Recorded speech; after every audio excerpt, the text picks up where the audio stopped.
Assalamualaikum warahmatullahi wabarakatuh.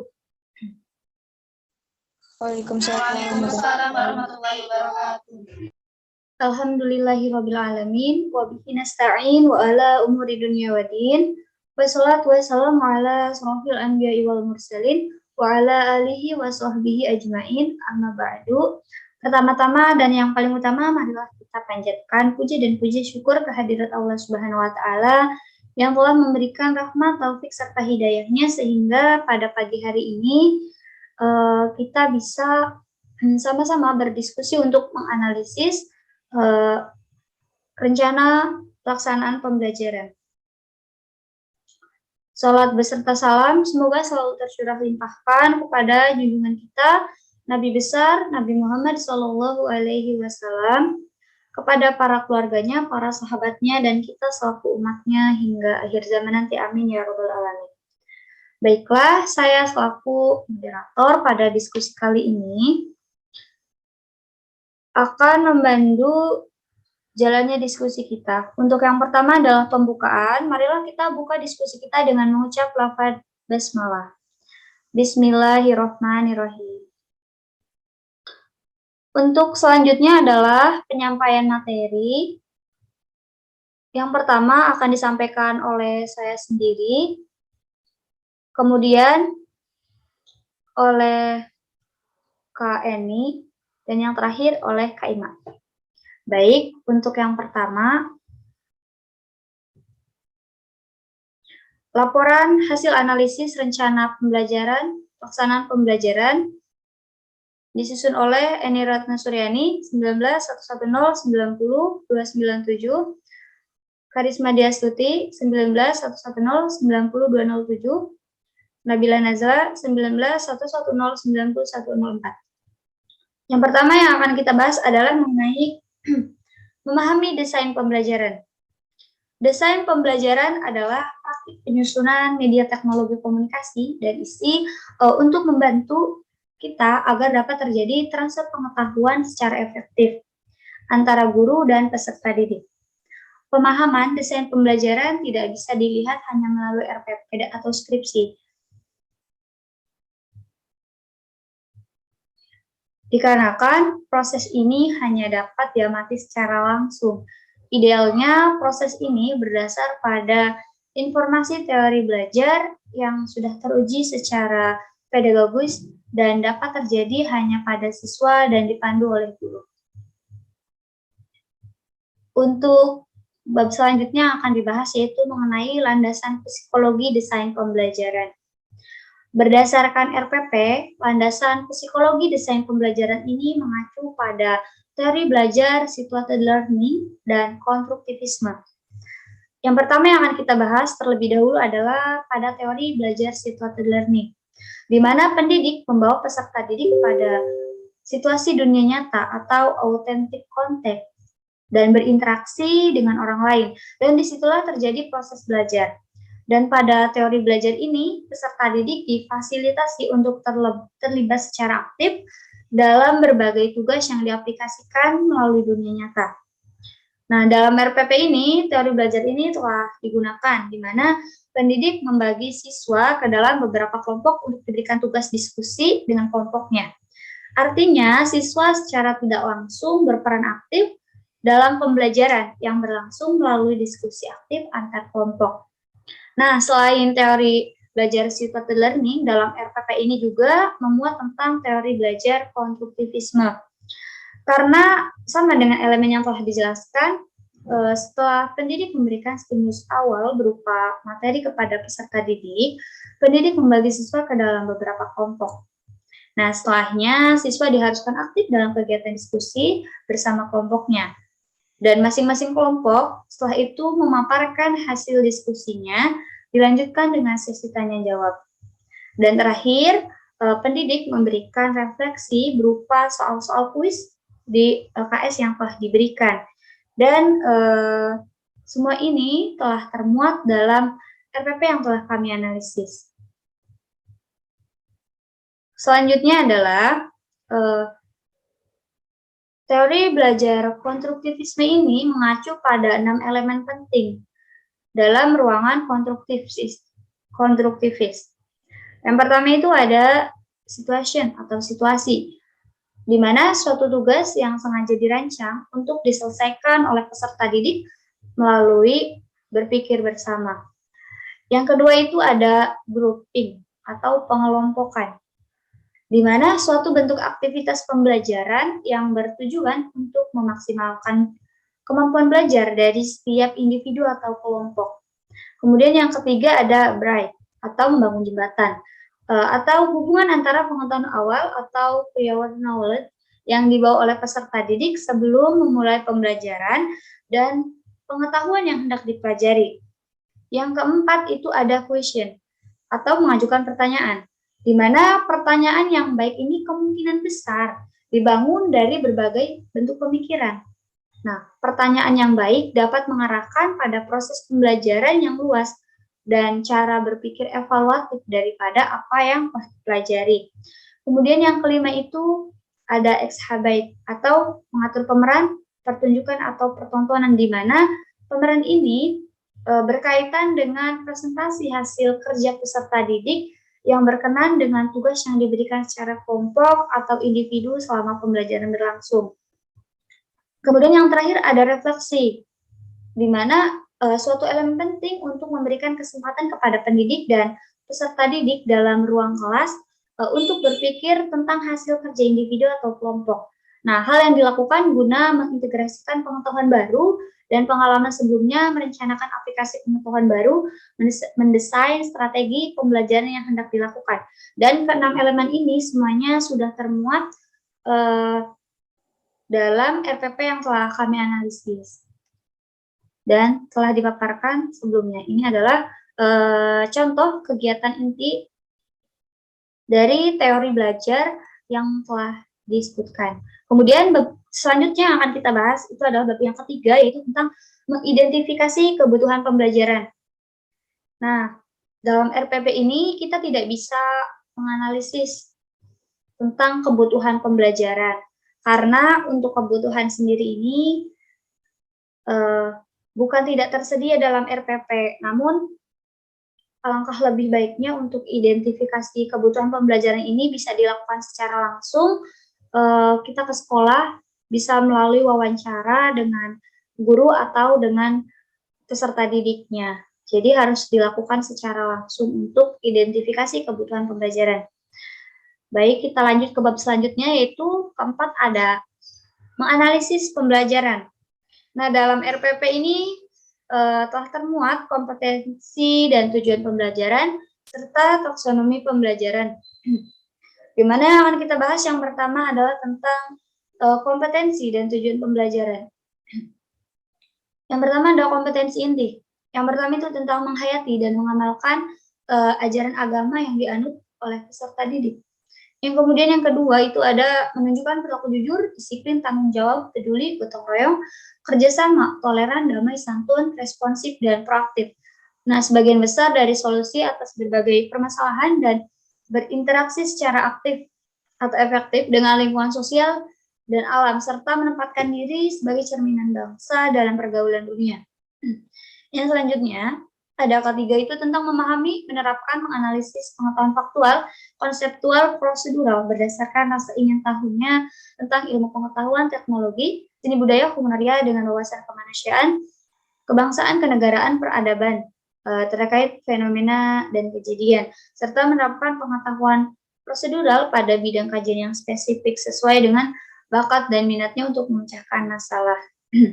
Yang keempat itu ada atau keempat, KI4, mengolah, menalar, dan menyaji dalam ranah konkret dan ranah abstrak terkait dengan pengembangan diri yang dipelajari di sekolah secara mandiri dan mampu menggunakan metode sesuai keilmuan. Nah, ini adalah KI yang termuat dalam RPP yang kami analisis. Kemudian selanjutnya ada kompetensi dasar, di mana di 3.10 ini tentang menerapkan konsep momentum dan impul secara hukum kekekalan momentum dalam kehidupan sehari-hari. Kemudian ada pada yang selanjutnya 4.10 itu tentang menyajikan hasil pengujian penerapan hukum kekekalan momentum, misalnya boleh jatuh di tes ke lantai dan roket sederhana. Kemudian ada indikator, di mana indikator 3.10.1 tentang memformulasikan konsep momentum dan impuls secara ketertarikan keduanya. Yang selanjutnya 3.10.2 menerapkan konsep momentum dan impuls dalam kehidupan sehari-hari.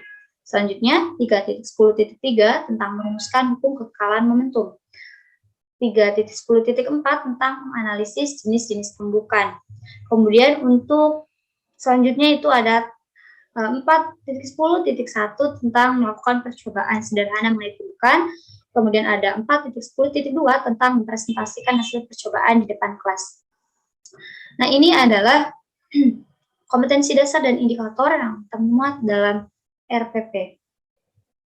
Kemudian selanjutnya itu ada tujuan pembelajaran. Yang pertama, peserta didik mampu memformulasikan konsep momentum dan impuls. Yang kedua, peserta didik mampu menerapkan konsep momentum dan impuls dalam kehidupan sehari-hari. Kemudian yang ketiga, peserta didik mampu merumuskan hukum kekekalan momentum. Yang terakhir, peserta didik mampu menganalisis jenis-jenis tumbukan. Dan semuanya juga sudah termuat dalam RPP yang telah kami analisis. Selanjutnya ada taksonomi pembelajaran. Yang pertama itu ada domain kognitif, di mana yang pertama tentang memformulasikan konsep momentum dan impuls serta ketertarikan keduanya. Nah, bagian kata memformulasikan ini termuat dalam domain kognitif. Kemudian yang kedua itu ada menerapkan konsep momentum dan impuls dalam kehidupan sehari-hari. Nah, domain kognitif yang terkandung dalam kata menerapkan konsep. Kemudian yang ketiga ada merumuskan kekekalan momentum, di mana domain kognitif yang terkandung itu dalam kata merumuskan hukum. Kemudian yang keempat ada menganalisis jenis-jenis tumbukan, di mana domain kognitif yang termuat itu adalah kata menganalisis. Kemudian untuk domain afektif sendiri tidak ada di dalam taksonomi pembelajaran yang termuat, karena domain afektif kan menyangkut sikap. Kemudian yang termuat itu selanjutnya, udah clear share screen-nya teman-teman? Udah kelihatan, Jus. Ya, baik. Dilanjutkan.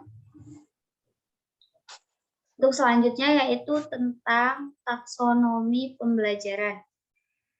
Yang pertama itu ada domain kognitif, di mana dalam RPP itu ada 1, 2, 3, ada 4, ada 5 domain kognitif yang termuat. Yang pertama itu tentang memformulasikan konsep momentum dan impuls serta ketertarikan keduanya, di mana domain kognitifnya itu tentang memformulasikan.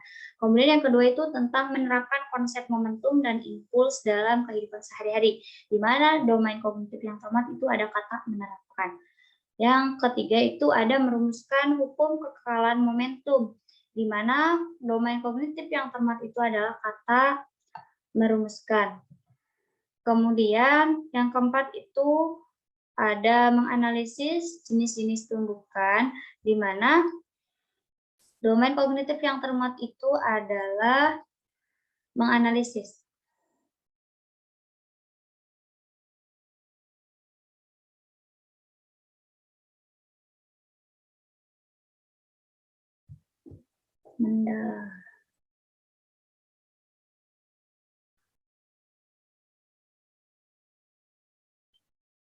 Baik, dilanjutkan.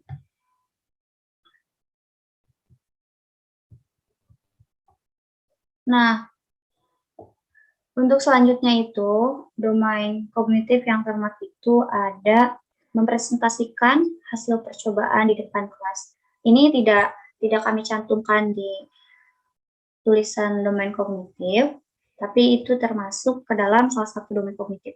Kemudian yang selanjutnya itu ada domain afektif. Nah, domain afektif ini adalah domain yang memuat tentang seperti sikap peserta didik. Ini tidak tercantum di dalam RPP, jadi tidak akan tulis. Kemudian selanjutnya ada domain psikomotor. Nah, ini juga tidak kami cantumkan, namun ada, yaitu tentang melakukan percobaan sederhana mengenai tumbukan. Nah, melakukan percobaan sederhana ini merupakan salah satu domain psikomotor. Baik, dilanjutkan. Baik, untuk materi yang selanjutnya yaitu menganalisis karakteristik peserta didik. Suaranya kedengar jelas ya? Berdasarkan latar belakang yang telah diuraikan dari RPP, karakteristik dari peserta didik dalam proses pembelajaran yang termuat yaitu yang pertama, kemampuan berpikir kritis peserta didik rendah. Untuk yang kedua yaitu kemampuan pemecahan masalah peserta didik yang rendah. Yang ketiga, kemampuan berpikir kritis peserta didik rendah. Salah satu faktornya adalah kurangnya percaya diri atau self-efficacy. Dan yang keempat yaitu self-efficacy peserta didik rendah, sebagaimana terlihat pada latar belakang skripsi yang kami analisis.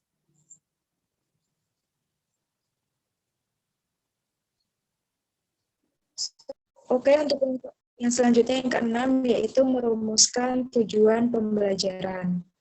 Berdasarkan RPP, peneliti menggunakan tujuan pembelajaran yang merujuk kepada domain kognisi, yaitu pengetahuan, yang masuk ke dalam kategori tingkat mudah, kategori tingkat sedang, dan kategori tingkat sulit, yang meliputi pertama,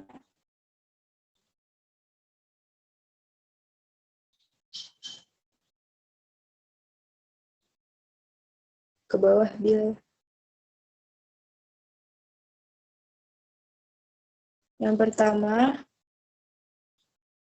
ini macet ya Bill. Nah, yang pertama, peserta didik mampu memforum dan impuls dalam kehidupan sehari-hari, mampu merumuskan hukum kekekalan momentum, masuk ke dalam kategori tingkat mudah, dan yang keempat yaitu peserta didik mampu menganalisis jenis-jenis tumbukan, yaitu masuk ke dalam kategori tingkat sulit. Selanjutnya yang ketujuh yaitu mengembangkan instrumen penilaian. Menurut buku Desain Pembelajaran Fisika, jenis penilaian dijelaskan secara umum seperti berikut. Yang pertama yaitu tes tertulis. Tes tertulis ini di mana soal dan jawaban dalam bentuk bahan tulisan. Tes tertulis dapat dibagi ke dalam dua bagian, yaitu tes objektif yang mencakup pilihan ganda, bentuk soal dengan dua pilihan jawaban yang benar, menjodohkan, isian, atau melengkapi, jawaban singkat atau pendek, serta non-objektif seperti soal uraian. Untuk yang pertama yaitu soal pilihan ganda. Yang kedua yaitu bentuk soal dua pilihan jawaban atau dikenal dengan soal benar salah atau iya tidak. Dan yang ketiga yaitu bentuk soal menjodohkan. Yang keempat yaitu bentuk soal isian atau melengkapi, yang merupakan suatu bentuk soal yang melibatkan peserta tes untuk memberikan jawaban singkat dan padat dalam bentuk frase.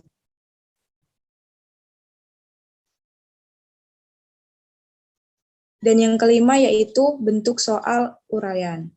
Pada RPP ini, peneliti menggunakan tes tertulis berupa bentuk soal uraian dengan dilakukan tes awal sebelum perlakuan, yaitu pretest, dan tes akhir sesudah perlakuan atau post-test. Berikut ini bentuk soal uraiannya.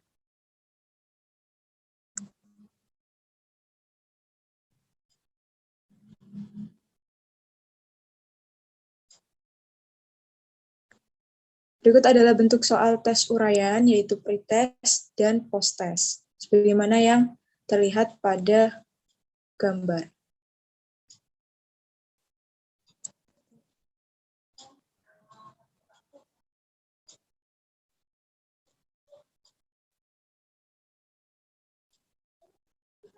Pada penelitian ini, tes kemampuan berpikir kritis peserta didik diperiksa menggunakan rubrik penskoran analitik, artinya rubrik penskoran disesuaikan dengan permasalahan yang diberikan dalam tes.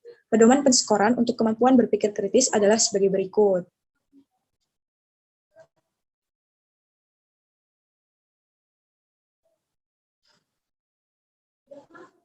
Berikut adalah gambar tabel pedoman penskoran kemampuan berpikir kritis.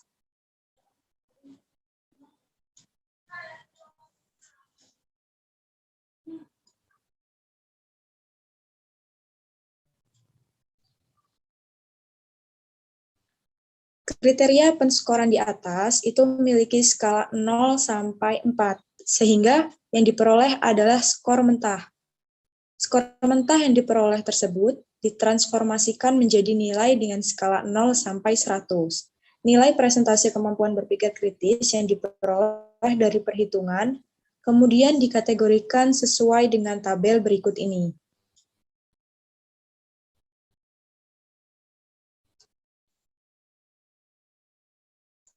Yang selanjutnya yaitu ada penilaian kerja.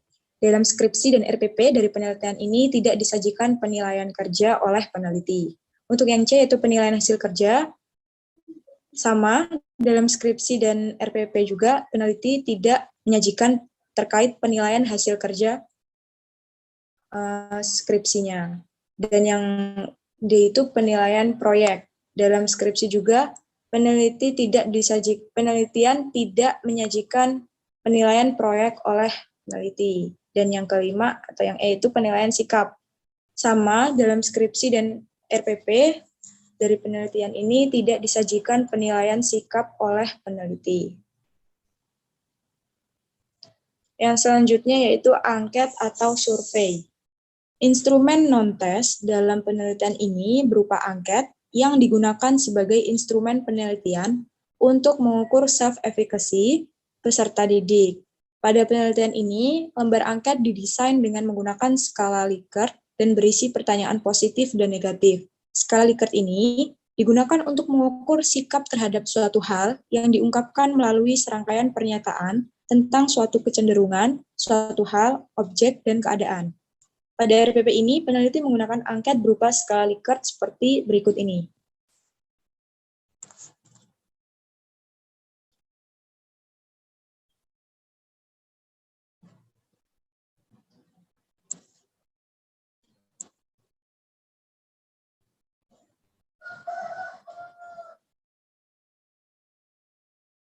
Dengan pedoman penskoran angket pengukuran self-efficacy peserta didik, sebagaimana terlampir pada gambar di bawah ini.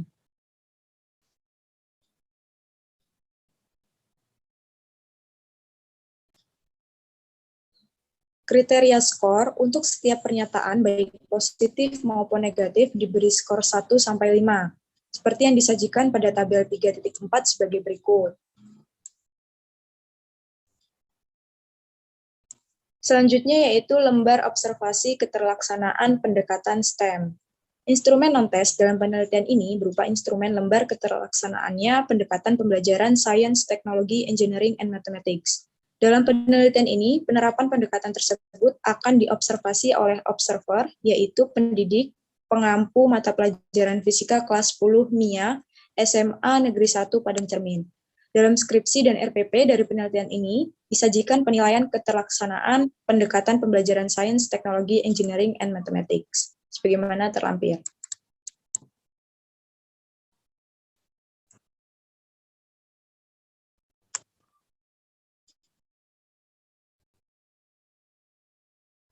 Kriteria penskoran pada skala Likert dalam lembar keterlaksanaan pendekatan ini diberi skor 1 sampai 5 seperti yang disajikan pada tabel 3.6 sebagai berikut. Baik, itu saja yang dapat saya jelaskan. Saya kembalikan kepada moderator. Baik, diucapkan terima kasih untuk pemateri selanjutnya yaitu Kak Ima. Dipersilakan.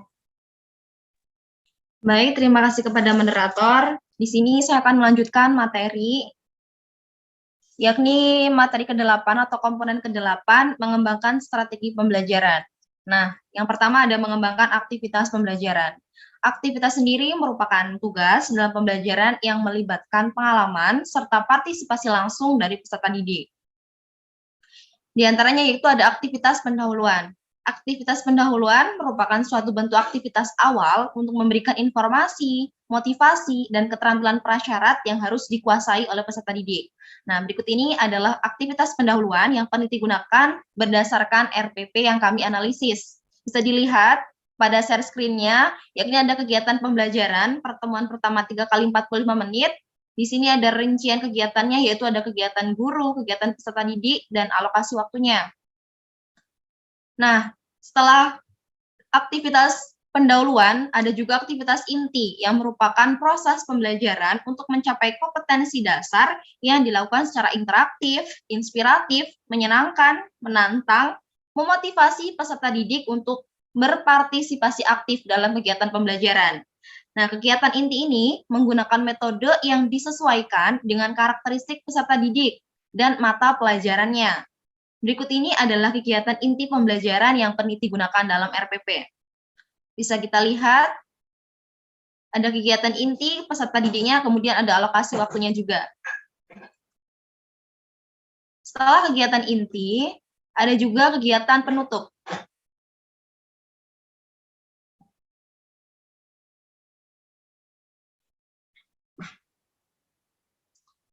Aktivitas penutup merupakan kegiatan yang dilakukan untuk mengakhiri aktivitas pembelajaran yang dapat dilakukan dalam bentuk rangkuman, kemudian ada penilaian, ada refleksi, ada umpan balik, serta tindak lanjut. Nah, adapun kegiatan penutupnya, di sini peneliti menyajikannya dalam RPP juga. Kemudian yang selanjutnya ada mengembangkan metode pembelajaran. Metode sendiri merupakan alat atau suatu cara yang digunakan untuk mengajarkan materi pembelajaran kepada peserta didik. Nah, berdasarkan acuan dari RPP dan teori pada buku desain pembelajaran fisika, maka kami dapat menganalisis bahwa metode yang digunakan memiliki keterkaitan dengan kecerdasan jamak. Di sini dapat kita lihat pendekatan dan metode pembelajaran yang digunakan oleh peneliti. Seperti pendekatan pembelajarannya adalah STEM, Science, Technology, Engineering, and Mathematics, dan metodenya berupa eksperimen atau demonstrasi, diskusi, tanya jawab, ceramah. Kemudian kita bisa lihat juga ada media atau alat-alat yang digunakan dalam proses pembelajaran ya. Kemudian ada sumber belajar yang digunakan sebagai acuan yang digunakan oleh dosen yang digunakan oleh guru pengampu mata pelajarannya. Yang selanjutnya ada kecerdasan jamak. Verbal linguistik memiliki keterkaitan dengan metode ceramah dan diskusi. Nah, kalau ceramah ini merupakan penjelasan tentang materi pembelajaran yang diberikan kepada peserta didik. Misalnya, metode ceramah yang digunakan pada RPP ini adalah pendidik menyampaikan materi momentum dan impuls. Sedangkan diskusinya itu adalah tukar-menukar gagasan, pemikiran, informasi, maupun pengalaman di antara peserta didik sehingga tercapainya kesepakatan pokok pikiran yang dipandu oleh moderator. Contoh metode diskusi yang digunakan dalam RPP ini adalah pendidik membantu masing-masing kelompok melakukan diskusi mengenai permasalahan di LKPD atau lembar kerja peserta didik tentang momentum dan impuls materinya. Nah, pendidik meminta kelompok untuk mendiskusikan hasil dari permasalahan yang diperoleh dalam pengamatan. Kemudian setelah itu menganalisis tentang materi momentum dan impuls. Pendidik juga meminta kelompok untuk menuliskan hasil diskusinya pada lembar LKPD yang telah disiapkan tentang momentum dan impuls. Kemudian yang selanjutnya ada kecerdasan jamak, logis, matematis. Memiliki keterkaitan dengan metode eksperimen dan tanya jawab. Eksperimen merupakan pengujian pendapat, pandangan, konsep, ataupun teori yang dilakukan, baik melalui laboratorium maupun melalui pengujian fakta di lapangan. Nah, contoh dari metode eksperimen ini, dalam RPP, pendidik meminta masing-masing kelompok melakukan pengembangan pemahaman terkait fenomena yang telah diberikan pendidik pada materi yang akan dipelajari tentang momentum dan impuls. Sedangkan untuk tanya jawabnya adalah pengajuan pertanyaan kritis kepada peserta didik yang diangkat dari jawaban yang diberikan. Contoh dari metode tanya jawab ini yang digunakan adalah pendidik memberi kesempatan kepada peserta didik untuk bertanya tentang materi, momentum, dan impuls. Kemudian pendidik membimbing peserta didik lain untuk menanggapi dan memecahkan masalah secara bersama-sama. Yang ketiga, mengembangkan media pembelajaran. Media dan alat yang digunakan peneliti diantaranya mencakup media audio, kemudian visual dan video, seperti halnya laptop, LCD dan proyektor, video dan gambar, lembar kerja peserta didik, spidol, papan tulis, serta penghapus. Nah, ada pun sumber belajar yang digunakan, yakni buku Martin Kanginan kelas 10 SMA MA, buku Sunardi kelas 10 SMA MA, dan menggunakan acuan internet juga. Pengembangan media yang peneliti gunakan, sudah merujuk pada pemilihan media yang sesuai untuk digunakan dalam pembelajaran yang telah disampaikan pada bagian latar belakang skripsi, di mana fakta mengatakan bahwasanya pada saat pembelajaran fisika berlangsung, salah satu faktor kemandirian belajar dan kemampuan berpikir peserta didik sehingga dibutuhkan media pembelajaran yang mampu meningkatkan siswa untuk berpikir kritis dan merasa percaya diri bahwa dirinya mampu untuk mencapai suatu hal yang diinginkan. Kita dapat melihat di sini ada bab 1 pendahuluan. Ini adalah latar belakang yang melatar belakangi penulis untuk menggunakan metode seperti judul skripsinya. Pendekatan pembelajaran yang digunakan oleh peneliti adalah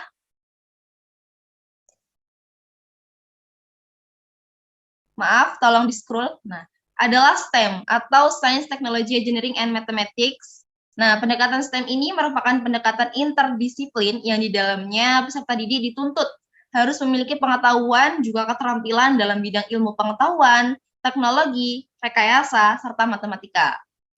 Pendekatan STEM ini berupaya menumbuhkan kemampuan dalam berpikir kritis serta kemampuan memecahkan suatu masalah, juga melakukan penyelidikan ilmiah terkait dan mampu mengembangkan kemampuan diri peserta didik untuk memperoleh suatu kepercayaan diri atau self-efficacy.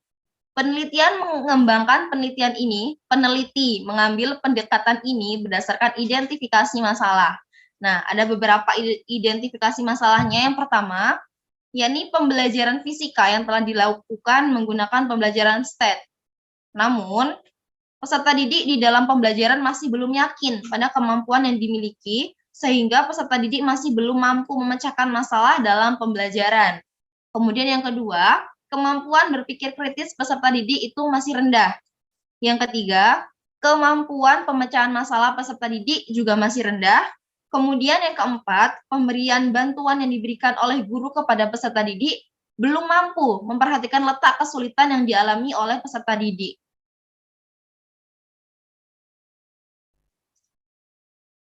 Selanjutnya, kemampuan berpikir kritis peserta didik rendah. Nah, salah satu faktornya yakni adalah self-efficacy. Selanjutnya adalah self-efficacy peserta didik rendah dan pembelajaran STEP yang telah diterapkan belum mampu meningkatkan self-efficacy dan kemampuan berpikir kritis peserta didik, serta belum pernah diadakannya uji angket self-efficacy dan kemampuan berpikir kritis pada materi momentum dan impuls. Peneliti menerapkan pembelajaran STEM, Science, Technology, Engineering, and Mathematics di dalam model inquiry umum yang dapat dilihat dari langkah-langkah seperti berikut ini. Langkah-langkahnya yang pertama, mengajukan pertanyaan dan mendefinisikan masalah. Pada langkah ini, peserta didik mampu mengaitkan sebuah fenomena-fenomena alam dengan peristiwa yang nyata di dalam kehidupan sehari-hari. Sehingga, dari hal tersebut, pada tahapan ini masuk ke dalam kategori sains, yakni peserta didik mampu untuk memberikan penjelasan yang sederhana. Kemudian yang kedua, mengembangkan dan menggunakan model atau contoh. Pada langkah ini, peserta didik mampu melakukan pengembangan terkait fenomena yang telah diberikan pendidik atau peneliti dengan bantuan proyektor, LCD, dan internet. Sehingga pada tahapan ini masuk ke dalam kategori teknologi yang yakni peserta didik mampu membangun keterampilan dasar. Selanjutnya, merencanakan dan melakukan penyelidikan. Pada langkah ini, peserta didik melakukan perencanaan dalam pengamatan guna memperoleh pemecahan permasalahan yang telah diberikan pendidik melalui lembar kerja peserta didik. Sehingga pada tahapan ini masuk ke dalam kategori engineering, yakni peserta didik mampu untuk membangun keterampilan dasar. Selanjutnya, langkah analisis dan interpretasi data. Pada langkah ini, siswa berdiskusi kelompok supaya mampu menganalisis permasalahan pada lembar kerja peserta didik yang telah diberikan pendidik atau peneliti. Kemudian, menyelesaikan permasalahan yang diberikan pendidik sehingga memunculkan angka.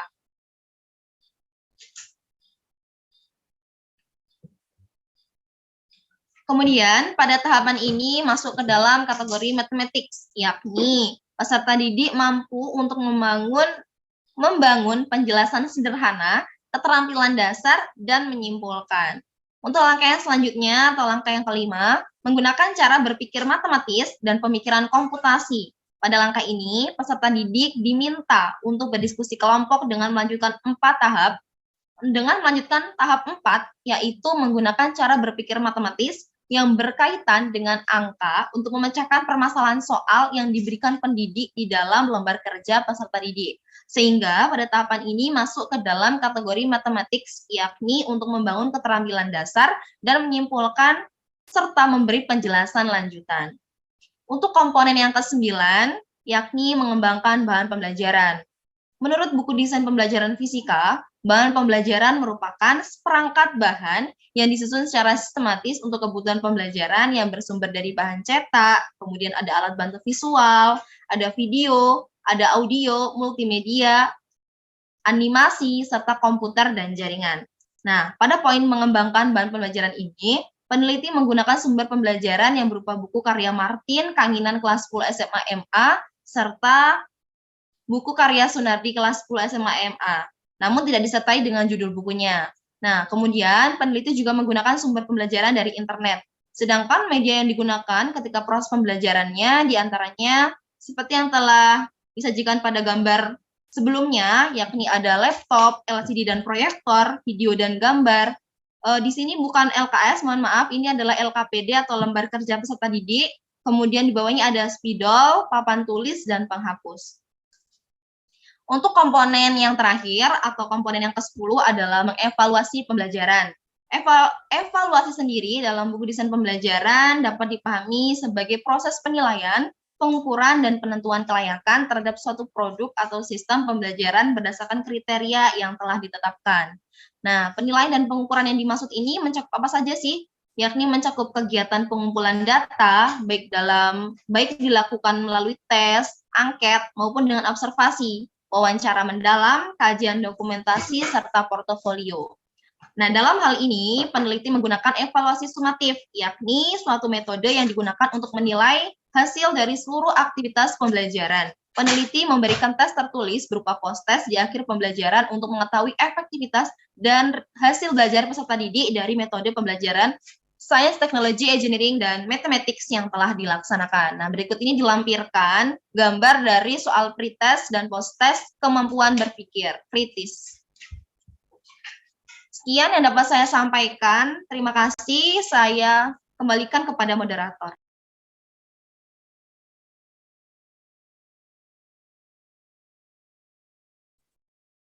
Baik, diucapkan terima kasih. Nah, untuk penulis atau kami ini menganalisis laporan yang bersumber dari skripsi dengan judul Pengaruh Pendekatan Pembelajaran STEM, Self-Efficacy, dan Kemampuan Berpikir Kritis Peserta Didik pada materi fisika di SMAN 1 Padang Cermin oleh Kak Gita Alicia. Nah, mungkin berikut adalah kisi-kisi soal tentang soal berpikir kritis yang tidak kami lampirkan di analisis, namun terlampir di lampiran, di mana kisi-kisi soal ini memuat yang pertama ada materi pokok, kemudian ada kompetensi dasar, indikator pencapaian kompetensi, kemudian ada indikator kemampuan berpikir kritis, kemudian ada jenjang kemampuan dari C3 sampai C5. Baik, ini adalah kisi-kisi soalnya. Selanjutnya ada soal kemampuan berpikir kritis peserta didik, di mana ada materi dan ada materi yang membahas tentang momentum dan impuls, kemudian ada waktunya 2 kali 2 jam pelajaran, 2 kali 45 menit atau 90 menit. Ini adalah soalnya.